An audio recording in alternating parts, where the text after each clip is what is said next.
The crappie, seemingly a calm and collected creature of freshwater lakes, goes about his own business until he spots lunch.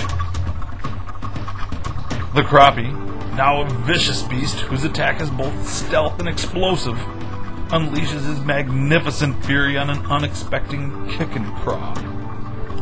The kick-n-Craw, now rendered food by Pomoxi-negromaculatus, or sharp cheek, is dangled ever so precariously by Johny, fisherman, whose day is about to be made grander. Watch carefully as the kick-n-Craw, by catch and tackle, is consumed by Mr. Crappie.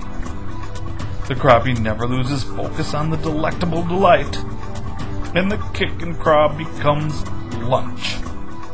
Kick-n-Craws can be purchased at fishingminnesota.com.